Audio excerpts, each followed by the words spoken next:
Сөз депутат Ерубаев Серік Сәрсенұлына беріледі. Рахмет, құрметті Ерлан Жақанұлы. Ақ-жол фракциясының депутаттық сауалы өнеркәсіп және құрылыс министрі Нағашбаевқа. Қазіргі өмірде дәстүрлі салаларда кеңінен қолданылатын пластикалық бұйымдарсыз елестету қиын.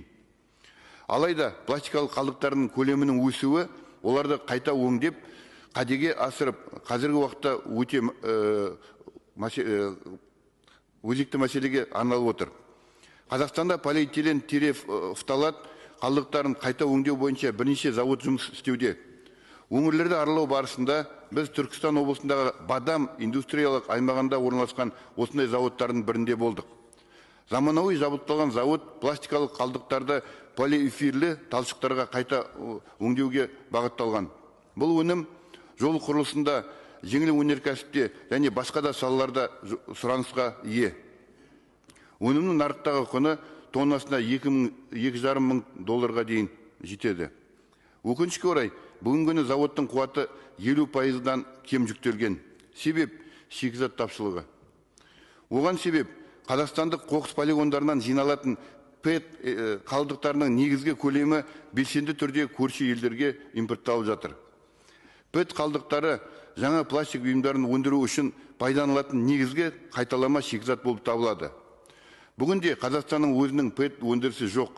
Яғни қайта өңдеу кәсіпорындары тек ел ішіндегі жиналатын пластикалық қалдықтардың көлеміне тәуелді. Бұл пластик қалдықтарын ішкі нарық үшін стратегиялық маңызды ресурс қылады. 2022 жылы 22 мамырда Қазақстанда ПЭТ қалдықтарын экспорттауға жарты жылға тыйым салынған болатын. Бұл мерзім кәсіпорындарды толыққанды шикізатпен қамтамасыз етуге мүмкіндік берді. Алайда тыйым алынып тастағаннан кейін отандық заводтардың шикізаты күрт азайып, өндіріс деңгейін төмендеп, кәсіпкерлер көптеген жұмыс орындарын қысқартуға мәжбүр болды. Елімізде ПЭТ қалдықтарын экспорттауға 6 айлық мерзімге тыйым салынғаны өзінің оң нәтижесін беріп, ішкі қайта өңдеу мен қайталама шикізатты өндіру үшін тұрақты база құруға жақсы мүмкіндік жасалды. Мұндай шектеу көрші Өзбекстан елінде 2013 жылдан бері қолданыста. Кәсіпкерлер ПЭТ шикізаты негізіндегі өнімге сұраныс болған жағдайда осы салаға инвестиция тарту қиын болмайтынына сенімді.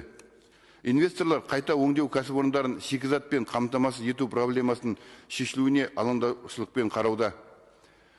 Осылайша ПЭТ қалдықтарын экспорттауға тыйым салу ел ішіндегі ресурстарды неғұрлым тиімді пайдалануға және жаңа жұмыс орындарын ашуға мүмкіндік береді деп санаймыз. Осыған байланысты Ақ-жол депутаттық фракциясы Қазақстаннан ПЭТ шикізатын шығаруға тыйым салу мәселесін қайта қарауды ұсынады. Рахмет, құрметпен Ақ-жол фракциясының депутаттары Ерубаев, Перуашев, Еспаева, Барлыбаев, Иса, Бейсенбаев.